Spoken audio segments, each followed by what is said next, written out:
ఇప్పుడు సూర్యగ్రహణం వస్తుంది కాబట్టి అసలు ఎప్పుడు వచ్చింది మ్యామ్? అసలు ఈ సూర్యగ్రహణం వల్ల అసలు ఏ రాశుల వారికి ఎలా ఉండబోతుంది అంటారు? తప్పక ఫస్ట్ అది మాట్లాడదాము. ఎప్పటికైనా సరే గ్రహణం అంటే ఏంటంటే పుణ్యకాలం ఉంటుంది, అలాగే ఏంటంటే నెగిటివ్ ఎనర్జీస్ ఉంటాయి, పాజిటివ్ ఎనర్జీస్ ఉంటాయి. దాని గురించి కూడా మనం మాట్లాడుకుందాం. ఇప్పుడు మనకు వచ్చేది ఏంటంటే సూర్యగ్రహణం వస్తుంది. ఎప్పుడంటే February 17, అది మంగళవారం, వచ్చే మంగళవారం. మళ్ళీ మనకి మంగళవారం అయింది. సో ఈ నెల వస్తుంది. అండ్ ఆల్సో అమావాస్య రోజు వస్తుంది అనమాట. అదొకటి కాకుండా మోస్ట్ ఇంపార్టెంట్ ఏంటంటే ఇది కుంభంలో రాహు గ్రహస్థ గ్రహణం, సూర్యగ్రహణం.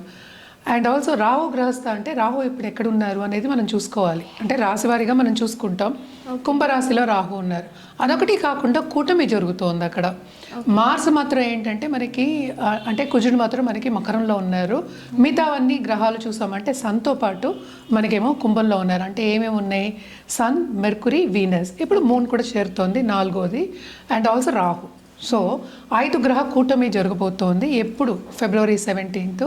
మనకి తెలిసిన ఒక విషయం ఏంటంటే చంద్రుడు 2.5 అంటే 2.5 అనద్దు, 2.25 డేస్ మనకి ఒక రాశిలో ఉంటారు. సో తిరుగుతూ ఉంటారు, మనకి తెలుసు. సో అది అమావాస్య రోజు వచ్చింది February 17. అండ్ ఆల్సో ఏంటంటే చంద్రుడు ధనిష్ట నక్షత్రం 4వ పాదంలో ఉన్నప్పుడు వస్తుంది.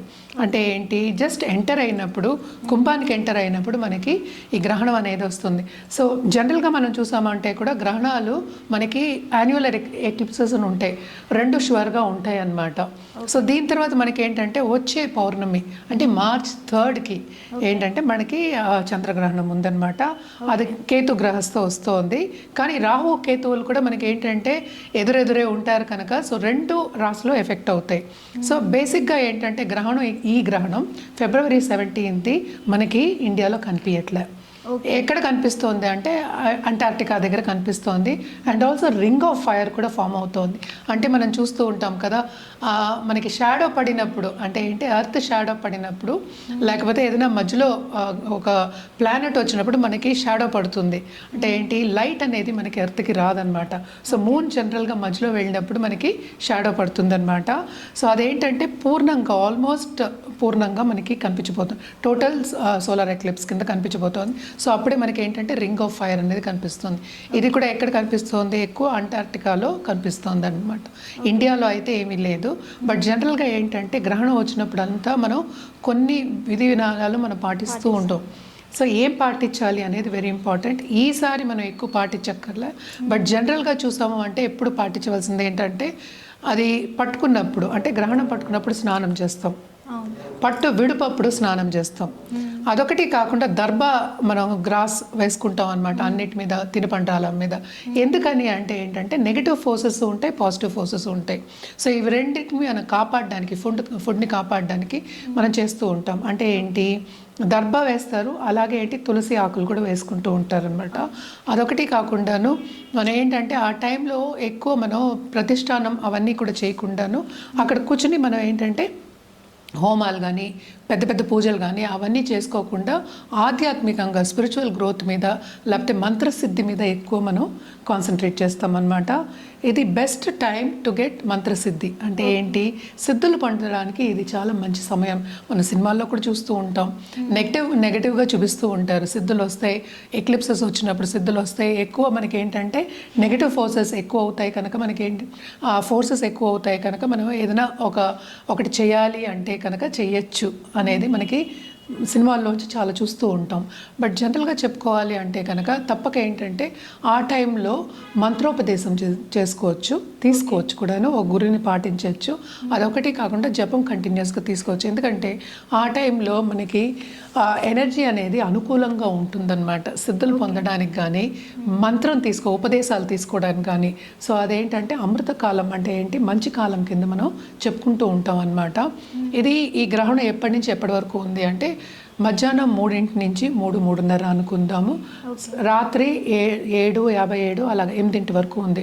ఆల్మోస్ట్ 4 hours ఉంటుంది. లేదు, పాటించక్కర్లేదు. ఇప్పుడు పట్టు విడుపు అక్కర్లేదు, ముందు స్నానం అక్కర్లేదు. ఇవన్నీ జనరల్గా చెప్పుకోవడం ఎందుకంటే తెలియాలి ప్రేక్షకులకి అని చెప్పడం అనేది జరుగుతుంది అనమాట. ఇండియాలో కనిపించదు కనుక మనకి ఏంటంటే మనం ఏమీ చేయక్కర్లేదు. మామూలుగా ప్రతిష్టానం చేసుకోవచ్చు, పూజలు చేసుకోవచ్చు, అన్నీ చేసుకోవచ్చు, ప్రాబ్లం ఏమి ఉండదు అనమాట. బట్ జనరల్గా మనం చెప్పేది ఏంటంటే ఇంకో జాగ్రత్త జాగ్రత్త ఎప్పటికైనా చెప్పేది ప్రెగ్నెంట్ ఉమెన్కి చెప్తూ ఉంటాం. కడుపుతున్న వాళ్ళు పడుకునే ఉండాలి, కదలకూడదు, ఇవన్నీ చెప్తూ ఉంటారు గ్రహణం టైంలో. ఎస్పెషలీ సోలార్ ఎక్లిప్స్ వచ్చినప్పుడు ఎక్కువ చెప్తూ ఉంటాం అనమాట.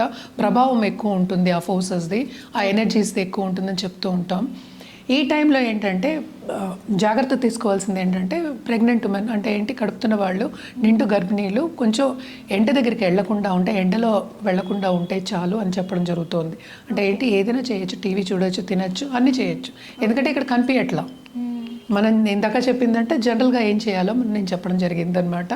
ఏదైనా చేయొచ్చు, కానీ సన్కి డైరెక్ట్గా ఎక్స్పోజ్ అవ్వద్దు. ఎందుకని ఇది చెప్తున్నాం అంటే, ఎక్కడైనా సరే ఇది మన లోకమే కదా, మనం ఈ లోకంలోనే ఉన్నాం. మనకున్నది ఒకటే సన్, మనకే 100 సన్లు లేవు కదా. ఒక గ్రహం గురించే మనం మాట్లాడుతాం, సన్ గ్రహం. అంటే సూర్య ఎక్లిప్స్ అవుతుంది, అంటే సోలార్ ఎక్లిప్స్ అవుతుంది, ఒకటే కదా మరి గ్రహం. సో దాని ప్రభావం, రేస్ అనేది, ఎనర్జీ అనేది ఎక్కడైనా అలాగే ఉంటుంది కదా. సో మనకి కనిపించకపోయినా ఆ రేస్, ఆ ఎనర్జీ మనకి ఇక్కడికి వచ్చినప్పుడు, ఇండియాకి వచ్చినప్పుడు కూడా కొంతవరకు ప్రభావితం అవుతుంది. అండ్ ఆల్సో నెగిటివ్ ఎనర్జీ మనకు వచ్చే ఛాన్సెస్ ఉన్నాయి. సో ఎందుకు ఛాన్స్ తీసుకోవడం అనేది మనం ఇవన్నీ చెప్పడం జరుగుతుంది అనమాట. సో జనరల్గా మనం చూసామంటే గర్భిణీ స్త్రీలు బయటకు వెళ్ళకూడదు, ఇవన్నీ చెప్తూ ఉంటాం, జాగ్రత్తలు చెప్తున్నాం. అది ఇది తుంచకూడదు, ఇలాంటివన్నీ చెప్తూ ఉంటాం. అదే, సో ఇప్పుడు పడుకోమని చెప్తారు, అసలు కదలకూడదు అని చెప్తూ ఉంటారు అనమాట. ఇవన్నీ ఏమీ అవసరం లేదు, ఎండలో వెళ్ళొద్దు. ఎందుకంటే ఇది కూడా మనకి ఏంటంటే ఆఫ్టర్నూన్ వస్తుంది. సో మనకి సన్సెట్ అయ్యే టైం అంటే 6 o'clock అనుకుందాము. సన్సెట్ అయ్యే వరకు అంటే ఏంటి, ఒక 2 గంటలే కదా. సో ఈ టైంలో తినచ్చు, ఏదైనా చేసుకోవచ్చు అనమాట, ప్రాబ్లం ఏమి ఉండదు. పూజలు కూడా చేసుకోవచ్చు. కానీ ఇవన్నీ ఏం చేస్తాము, గ్రహణం ఇక్కడ కనిపించినప్పుడు, మన ప్రదేశంలో కనిపించినప్పుడు ఎప్పటికైనా సరే ఇవన్నీ అంటే ప్రతిష్ఠ చేయడం కానీ, పూజలు చేయడం కానీ, అలాగే ఏంటంటే మనం తినడం కానీ ఇవన్నీ ఏమీ చేయమన్నమాట. సో జనరల్గా ఏంటంటే స్నానాలు చేస్తాం, అదొకటి కాకుండా దానం ఇవ్వడం చెప్తాం. ఈ టైంలో మనకి ఇక్కడైనా సరే, మనకి ప్రపంచంలోనే జరుగుతుంది కనుక దానం ఇవ్వడం అనేది వెరీ ఇంపార్టెంట్. ఏదైనా సరే తెల్ల వస్తువులు దానం ఇవ్వమని చెప్తాం అనమాట. అంటే బట్టలు అవ్వచ్చు, అలాగే బియ్యం అవ్వచ్చు, అలాగే ఏంటంటే ప్రతిమ, సిల్వర్లో చేసిన ప్రతిమ. ఏం ప్రతిమ, స్నేక్ది. అంటే మనకేంటో ఒక పావు ప్రతిమ ఉంటుంది, అది తీసుకెళ్ళి మనం దానం ఇవ్వడం అనేది ఆన్మాయితీ అనమాట. అదొకటి కాకుండా అర్ఘ్యం ఇవ్వడం, సూర్యుడికి అర్ఘ్యం ఇవ్వడం జనరల్గా మనం ఎప్పుడు చేస్తున్న ఒక పద్ధతి. సో ఇది కంటిన్యూస్గా చేసుకోవచ్చు. కానీ ఇదివరకు ఏం చేసేవాళ్ళు అంటే, గ్రహణం ముందు అన్నీ ఏంటంటే మనం సర్దేసి పెట్టేసుకుని, అన్ని గర్భలు వేసేసి, అన్ని దర్భలు వేసేసుకుని రెడీ పెట్టుకుంటాం. ఇదేంటంటే ఊరగాయలు అవన్నీ ఏంటంటే ఇదివరకు ఫ్రిడ్జ్లో అవి ఉండేవి కాదు. సో ఊరగాయలు కానీ, పళ్ళు కానీ అవన్నీ ఏమి పడేసుకోలేము కదా. సో దాని మూలనే ఏంటంటే పళ్ళుకి ఏమి ఉండదు, నెయ్యికి ఏమి ఉండదు, పెరుగుకి ఏమి ఉండదు అని చెప్తూ ఉంటాం అనమాట. జనరల్గా మనం చూసామంటే మనం చేసిన వస్తువులు, అన్నం కానీ అంటే ఏంటి, మనం వండుకున్న వస్తువులు. సో గ్రహణం అయిన తర్వాత స్నానం చేసి వండుకునేవాళ్ళు, దాని తర్వాతే తినేవాళ్ళు. అది వాట్ ఎవర్ దానికి ముందు ఉన్నదేమో అంటే ఏంటంటే ఇదివరకు ఎవ్రీడే చేసుకుని తినడం అనేది అలవాటే. అంటే పూటకి వండుకునేవాళ్ళు కదా. సో పొద్దున్నది సాయంత్రం తినడం కానీ అలాంటివి ఎక్కువ చేసేవాళ్ళు కాదు. సో ఇది కూడా ఏంటంటే గ్రహణం కూడా మనకి అలాగే అనమాట. గ్రహణం ముందు అన్నీ తోవేసుకుని క్లీన్గా పెట్టేసుకుని దాని తర్వాత వండుకొని తినడం అనేది మనకి ఆన్మాయితీ ముందు నుంచి. చిన్న డౌట్, ఇప్పుడు అసలు ఈ గ్రహణాలకి మనం ఫుడ్ తినడానికి ప్లస్ ఈ ప్రెగ్నెంట్ లేడీస్కి అసలు వీటన్నిటికీ ఏంటి మేడం రిలేషన్? Negative energy. ఇప్పుడు ఏదైనా నెగిటివ్ ఎనర్జీ వచ్చిందంటే కనుక, అంటే నెగిటివ్ ఎనర్జీ ప్రభావం అంటే energy, we are all energy, energy field అంటాం. సో మనం కూడా ఎనర్జీయే కనుక, సపోజ్ ఏదైనా నెగిటివ్ ఎనర్జీ వచ్చిందని, ఎందుకంటే ఇది షాడో పడుతుంది. అండ్ గ్రహాలు కూడా మనం మాట్లాడుకుంటే రాహు, కేతు షాడో గ్రహాలు. And also they are malefics, అంటే ఏంటి, చెడు చేసే గ్రహాలు. సో జనరల్గా మనకి ఏంటంటే ఇప్పుడు ఫుడ్ ఎప్పటికైనా సరే అది కూడా ఎనర్జీయే, కరెక్ట్. సో వండుకున్న ఫుడ్ కూడా దానికి ఒక ఎనర్జీ ఉంటుంది. ఎప్పటికైనా సరే మనం అన్నం పరబ్రహ్మ స్వరూపం అంటాం. సో దేవుళ్ళలాగా చూస్తాం అనమాట. సో మనం ఏదైనా సరే ప్రతిష్ఠ చేయొద్దు, పూజా గది కూడా మనం క్లీన్ చేసుకుంటాం అంటే గ్రహణం అయిన తర్వాత. సో అన్నీ కడుక్కుంటారు, అంటే విగ్రహాలు కడుక్కుంటారు, అన్నిటికీ మళ్ళీ ఏంటంటే బొట్లు పెట్టుకుంటారు తుడుచుకుని, ఇవన్నీ చేసేవాళ్ళు అనమాట. సో పాజిటివ్గా మనం చూసేది ఫుడ్ కూడా. ఇప్పుడు ప్రెగ్నెంట్ ఉమెన్ అంటే కనుక ఏంటంటే వాళ్ళకి పుట్టబోయే బిడ్డ అంటే అది ఆ మొగాళ్ళు అవ్వచ్చు, ఆడవాళ్ళు అవ్వచ్చు, ఎవరైనా సరే, బాయ్ ఆర్ గర్ల్ అవ్వచ్చు, వాళ్ళకు కూడా పాజిటివ్ ఎనర్జీ వెళ్ళాలి, డిఫార్మిటీస్ ఏమీ ఉండకూడదు. ఓకే. కరెక్ట్. సో ఎప్పటికైనా సరే బాగుండాలి అని మనం సనాతన ధర్మంలో ఎప్పుడైనా చెప్తూ ఉంటాం. అంటే మళ్ళీ ముందుకెళ్ళి ఏంటంటే పంట పండించాలి అంటే ఏంటి, ఈ పిల్లలు కూడా ముందుకెళ్ళి మంచి గృహస్థులు అయ్యి అండ్ ఆల్సో ఈ ప్రపంచానికి మంచి చేసేవాళ్ళు అవ్వాలి, అటు మెంటల్గా అండ్ ఫిజికల్గా బాగుండాలి అని చెప్పడానికి మనం ఈ టైంలో ఇవన్నీ చెప్తూ ఉంటాం అనమాట. అంటే ఏంటి, బాగుండాలి, వాళ్ళకి ఏం కావాలి, ఎప్పుడైనా బ్లెస్సింగ్స్ కావాలి. కరెక్ట్. సో ఏమి నెగిటివ్ అవ్వకూడదు అని చెప్పడానికి ఇదే చాలా ఎగ్జాంపుల్స్ కూడా ఉన్నాయి. అంటే ఏంటి, తుంచిన వాళ్ళకి డిఫార్మిటీస్ వచ్చాయి పిల్లలకి అని అందరిది మనం తీసుకోలేము, బట్ మనకి ఎప్పటికైనా సరే prevention is better than cure. So ఇవన్నీ ప్రివెంట్ చేయడానికి మనం చెప్తూ ఉంటాం. Food is also like that. అంటే ఏంటి, ఫ్రెష్గా చేసుకుని తినడం, ఆ నెగటివ్ ఎనర్జీ ఇది మనం ఎందుకు తినాలి అన్న ఒక ఉద్దేశం మీద ఇది పెద్దవాళ్ళు మనకు చెప్పారు. ఇప్పుడు నేను చెప్పింది కాదు, మిగతా వాళ్ళు చెప్పింది కాదు, ఇవన్నీ పెద్దవాళ్ళు చెప్పిన ఒక పద్ధతి అనమాట. సో పద్ధతి పాటిస్తున్నాం. సో జనరల్గా ఇది అయిపోయిన తర్వాత కూడా మనం ఏంటంటే మనం దానం ఇవ్వడం అనేది మనం చేస్తుంటాం. ఇందాక నేను చెప్పినట్టు ఒక ప్రతిమ బియ్యం 1.1 kgs బియ్యం ఇస్తారనమాట. సో నెక్స్ట్ మనం మాట్లాడుకోవాల్సింది ఏ రాశి వాళ్ళకి బాగుంది, ఏ రాశి వాళ్ళకి అంత బాగాలేదు అనేది మాట్లాడుకోవాలి. జనరల్గా మనం చూసాము అంటే కనుక ఎప్పటికైనా సరే 3, 6, 11లో ప్లానెట్స్ ఉంటే బాగానే ఉంటుంది. అంటే రాశి వారీగా మనం చెప్పేది దాంట్లో గోచరం అయినప్పుడు బాగుంటుందని చెప్పుకుంటూ ఉంటాం అనమాట. కానీ గ్రహణానికి ఏంటంటే ఇక్కడ కూటమి కూడా అవుతోంది. సో వీటికి మళ్ళీ ఏంటంటే ఓనర్షిప్ చూసుకోవాలి. అంటే ఏ రాశికి ఓనర్, అంటే ఇప్పుడు మార్స్ ఉన్నారు, అంటే కుజుడు ఉన్నారు, కుజుడేమో మనకి మకరంలో ఉన్నారు. దేనికి ఓనర్ ఆయన ఏరీస్ అంటే ఏంటి, మేషానికి, అలాగే మనకి స్కార్పియో వృచ్చికానికి. సో ఆయన కూడా ఎఫెక్ట్ అవుతున్నారు. అలాగే ఏంటంటే శని ఎక్కడున్నారు, మనకి మీనంలో ఉన్నారు. సో ఈ రెండు కూడా కొంతవరకు నెగిటివ్ ప్లానెట్స్, పాపగ్రహాల కింద మనం తీసుకుంటాం ఎక్కువ. అంటే ఏంటి, ఒక్కొక్క జాతకం పట్టే పాపగ్రహాలు అండ్ శుభగ్రహాలు అని తీసుకోవడం. బట్ జనరల్గా మనం చూసామంటే స్వభావాలు అంత మంచివి కాదని చెప్తూ ఉంటాం అనమాట. సో గ్రహ స్వభావాలు. చిన్న డౌట్ మ్యామ్, అంటే ఈ సూర్యగ్రహణం గ్రహణాల ఎఫెక్ట్ కూడా రాసుల మీద కూడా పడే అవకాశం ఉంటుంది అంతే కదా. ఏ రాశి మీద ఇప్పుడు గ్రహణం వస్తుందో దాన్ని బట్టి మనం మాట్లాడుకుంటున్నాం. సో ధనిష్ట 4 అంటే కుంభంలో అవుతుంది, రాహు ఎక్కడుంటే అక్కడ అవుతుంది, కేతు ఎక్కడుంటే అక్కడ అవుతుంది. సో రాశిలోనే ఉంటాయి, అవి ఎక్కడికి వెళ్తాయి. సో ఆ గ్రహాలన్నీ అవి రెండు మంచి గ్రహాలు, పాపగ్రహాలు కనుక. అలాగే ఈ గ్రహణం కూడా వచ్చేది కుంభంలో. సో అటు ఇటు కూడా పాపగ్రహాలు ఉన్నాయి కనుక సో కొంచెం ఎఫెక్ట్ అనేది ఎక్కువ ఉంటుంది అని చెప్పడం జరుగుతుంది అనమాట. ఇవన్నీ ఏంటంటే సూచనలు. దేని మీద ఎక్కువ ఎఫెక్ట్ పడతాయంటే జనరల్గా మనకి ఇప్పుడు వార్ వచ్చే సూచనలు చెప్తూ ఉంటారు. అంటే జన నష్టం అయ్యే సూచనలు మనం చెప్తున్నాం అనమాట. సో ఎక్కడైనా సరే వాల్కనోస్ ఇది అవ్వడం కానీ, ఎర్త్క్వేక్స్ రావడం కానీ, లేకపోతే ఫైట్స్ అవ్వడం కానీ, లేకపోతే జన నష్టం అలాగే ఆస్తి నష్టం కలిగే ఒక సూచన మనం చెప్పడం అనేది జరుగుతుంది జనరల్గా మనం చెప్పాలి అంటే. అలాగే పొలిటికల్గా కూడా కొంతమంది పైకి వచ్చే ఛాన్సెస్ ఉంటాయి, కొంతమంది ఏమో కిందకి పడిపోయే, అసలు కంప్లీట్గా పడిపోయే ఛాన్సెస్ మనం చూస్తున్నాం. అదొకటి కాకుండాను మనకి మెటల్స్ కానీ, లేకపోతే సపోజ్ ఇప్పుడు కమోడిటీస్ ఉన్నాయి, అవన్నీ ఎక్కువ అయ్యే ఛాన్సెస్ మనకి ఎక్కువ కనిపిస్తున్నాయి. అంటే గోల్డ్, సిల్వర్ మనకి తెలుసు ఆల్రెడీ ఎక్కువ అవుతున్నాయి, బాగా ఎక్కువ అవుతున్నాయి. ఈ కూటమి కూడా జరుగుతోంది కనుక అదొక్కటి కాకుండా జూపిటర్ దృష్టి అనేది మనకి కుంభం మీద ఉంది కనుక మనం చూసామంటే అంటే ఎప్పటికైనా సరే రాహు జూపిటర్ కలయిక ఉంటే గోల్డ్ కానీ మెటల్స్ కానీ ఎక్కువ అయ్యే ఛాన్స్, ఇప్పుడు కాపర్ కూడా ఎక్కువ అయ్యే ఛాన్సెస్ మనకి ఎక్కువ కనిపిస్తున్నాయి. సో ఎలా ఎఫెక్ట్ అవుతుంది అది, ఇదేంటంటే హ్యుమానిటీ మీద ఎఫెక్ట్ ఇస్తుంది, హ్యూమన్స్ మీద. అంటే ఏంటి, కొంతమందికి చాలా మటుకు ప్రెషర్ ఉంటుంది, ఫైనాన్షియల్ ప్రెషర్, కొంతమంది పైకి రాలేరు, బిజినెస్ ప్రపోర్షన్స్ తగ్గిపోతాయి. అంటే ఏంటి, స్తంభించిపోయే ఛాన్సెస్ కూడా మనకి ఎక్కువ కనిపిస్తాయి అన్నమాట. ఇది జనరల్ ప్రెడిక్షన్స్. సో ఇందాక నేను చెప్పినట్టు దానం ఇవ్వడం కానీ, ఇలా పూజలు చేసుకోవడం కానీ ఇవన్నీ చేసుకోవచ్చు. సో ఏ రాశి వాళ్ళకి అంత బాగుంటుంది అంటే ఫస్ట్ కుంభం ఎక్కువ ఎఫెక్ట్ అయింది, మీనం బాగా ఎఫెక్ట్ అవుతుంది, అదొకటి కాకుండా సింహం to a certain extent. And also మనం చూసాము అంటే మనకి కర్కాటకం కూడా, ఎందుకంటే జస్ట్ ఎంటర్ అవుతున్నప్పుడే మనకి ఈ రాశికి ఎంటర్ అవుతున్నప్పుడే మనకి గ్రహణం వస్తుంది.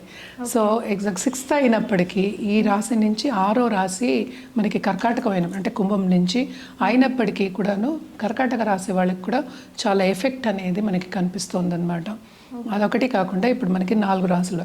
సో ఎవరెవరికి చాలా బాగుంటుందని చూద్దాం. అంటే మేషానికి బాగుంటుంది, అలాగే వృషభానికి బాగుంటుంది, కన్యకి బాగుంటుంది, అలాగే మనకి ధనుర్కి బాగుంటుంది అనమాట. సో ఈ 4 రాశుల వాళ్ళకి చాలా బాగుంటుంది. అంటే దేంట్లో బాగుంటుంది, ఫైనాన్షియల్ సిచ్యువేషన్ ఇంప్రూవ్ అయ్యే ఛాన్సెస్ ఉంటాయన్నమాట. మిగతా 4 రాసుల వాళ్ళకి మిశ్రమ ఫలితాలు అనేవి మనం చెప్పుకోవడం జరుగుతుంది. సో ఎప్పటికైనా సరే మనం చెప్పిన అంత బాగుంటుందని చెప్పిన రాసుల వాళ్ళకి తప్పక నేను చెప్పిన పద్ధతి పాటించవచ్చు. ఎందుకంటే నేను ఇందాక చెప్పినట్టు మొత్తం మనకి ఉన్నది ఒక సన్ గాడే. ఎక్కడైనా ఒక గ్రహమే అది. సో సోలార్ అంటే sun king. So basically political దీంట్లో కనెక్షన్లో ఉన్నవాళ్ళు కానీ, లేకపోతే ఎక్కువ మంచి స్థానం అని చెప్దాము, పెద్ద పెద్ద ఇండస్ట్రీస్ నడిపే వాళ్ళు కానీ, వీళ్ళందరికీ కొంతవరకు ఏంటంటే ప్రాబ్లమ్స్ వచ్చే ఛాన్సెస్ ఉన్నాయి. అంటే దేంట్లో వస్తాయి, ఒకటి హెల్త్ రీత్యా, ఇంకోటి ఏంటంటే ఇంటర్పర్సనల్ రిలేషన్షిప్ దెబ్బతినే ఛాన్సెస్ ఎక్కువ కనిపిస్తాయి. మేడం, ఈ సూర్యగ్రహణం ప్రభావం వృశ్చిక రాశి మీద ఎలా ఉండబోతుంది? వృశ్చిక రాశి వాళ్ళకి ఏంటంటే మిశ్రమ ఫలితాలు అంత బాగుండదని చెప్పాలన్నమాట. టు అ సర్టన్ ఎక్స్టెంట్ వీళ్ళకి ఏంటంటే అన్నిట్లోనూ అడ్డంగాలు వచ్చే ఛాన్సెస్ మనకి ఎక్కువ కనిపిస్తున్నాయి. ఎస్పెషలీ గ్రహణం టైంలో, దానికి ముందు, దాని తర్వాత ఒక 15 రోజులు, అంటే యూజువల్గా 1 మంత్ వరకు మనం చెప్పుకుంటూ ఉంటాం. వీళ్ళు తప్పక ఏంటంటే మనం చెప్పిన పరిహారాలు, అలాగే ఏంటంటే సో మనం చెప్పిన దానాలు ఇవి చేయడం అనేది వెరీ ఇంపార్టెంట్ అన్నమాట. తప్పక వీళ్ళు ఏంటంటే గుడికి వెళ్ళి అంటే చదువుకున్న బ్రాహ్మణ్ ఆశీస్సులు తీసుకుని, అలాగే ఏంటంటే ఆయనకి వాయనం ఇవ్వడం కానీ, లేకపోతే దానం ఇవ్వడం కానీ చేయడం వెరీ వెరీ ఇంపార్టెంట్ అనమాట. ఎస్పెషలీ ఈ రాశిలో ఉన్న పాలిటీషియన్స్ కానీ, లేకపోతే పొలిటికల్గా గ్రోత్ కావాలి అనుకున్న వాళ్ళు, అలాగే పై స్థాయిలో ఉన్నవాళ్ళు, ఇలాంటి వాళ్ళకు కూడా బాగా అడ్డంగాలు వచ్చే ఛాన్సెస్ మనకి కనిపిస్తున్నాయి. వీళ్ళకి కూడా కొంతవరకు వీళ్ళు చేసే పని స్తంభించిపోయే ఛాన్సెస్ మనకి ఎక్కువ కనిపిస్తుంది బికాస్ ఆఫ్ గ్రహణం మూలాన్ని. ఈ గ్రహణం ఏంటంటే మనకు చెప్పినట్టు మనకి కుంభంలో అవుతోంది, అది 4వ ఇల్లు అయింది.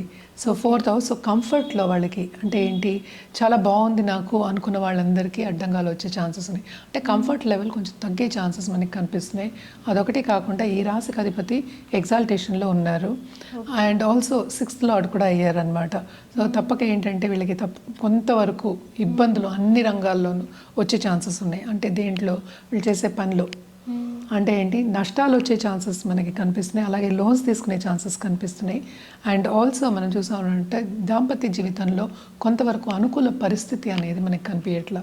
సో అన్నిట్లోనూ కొంతవరకు ఈ ఎక్లిప్స్ మూలాన్ని, ఈ గ్రహణం మూలాన్ని ప్రాబ్లమ్స్ వచ్చే ఛాన్సెస్ మనకి కనిపిస్తున్నాయి. ఎస్పెషలీ గవర్నమెంట్ రంగంలో ఉన్న వాళ్ళకి చాలా ప్రాబ్లమ్స్ వచ్చే ఛాన్సెస్ మనకి కనిపిస్తున్నాయి అన్నమాట. దుర్గాదేవికి కంటిన్యూస్గా పూజ చేయడం, ఏ శక్తికి పూజ చేసినా మంచిదే. దుర్గాదేవికి స్పెషల్లీ పూజ చేయడం అనేది మంచిది. నేను ఇందాక చెప్పినట్టు దానం ఇవ్వడం, అంటే పట్టు విడుపు అయిపోయిన తర్వాత, గ్రహణం అయిపోయిన తర్వాత స్నానం చేసి గుడికి వెళ్ళి దానం ఇవ్వడం, అలాగే ఏంటంటే దర్శించుకోవడం. మీ కులగురువు అయినా సరే, ఏ గురువు అయినా సరే, ఏ డీటీని మీరు ఫాలో చేస్తున్నారో ఆ గుడికి వెళ్ళి తప్పక ఏంటంటే దర్శించుకోవడం, అలాగే వెళ్ళి బ్లెస్సింగ్స్ తీసుకోవడం అనేది వెరీ ఇంపార్టెంట్. అలాగే మన రుద్రాక్ష విషయానికి వస్తే కనుక వీళ్ళు కూడా కంటిన్యూస్గా ఏంటంటే దేవి పూజ చేయమని చెప్పాను, జపం చేయడం మంచిది. అలాగే ఒక గురువు కింద వెళ్ళి నేను దీక్ష తీసుకోవాలి అంటే this is the best time అనమాట. ఈ టైంలో దీక్ష తీసుకోండి. అలాగే ఏంటంటే స్పిరిచువల్ గ్రోత్ అనేది కూడా వీళ్ళకి ఎక్కువ ఉంటుంది. తప్పక వీళ్ళు చేసే పనిలో మాత్రం చాలా మటుకు అడ్డంగాలు వచ్చే సూచనలు మనకి ఈ గ్రహణం మూలాన్ని కనిపిస్తున్నాయి. అదొకటి కాకుండా ఈ కూటమి కూడా మనం మాట్లాడుకుంటున్నాము. సో ఈ కూటమి మూలాన్ని కూడాను మనకి కొంతవరకు వీళ్ళకి ఏంటంటే కంఫర్ట్ లెవెల్ అనేది తగ్గిపోతుంది అనమాట. అంటే ఏంటి, నేను బాగా చేస్తున్నాను, నాకు వచ్చేది సరిపడట్లేదు అంటే అసంతృప్తి అనేది మనకి ఎక్కువ కనిపిస్తుంది.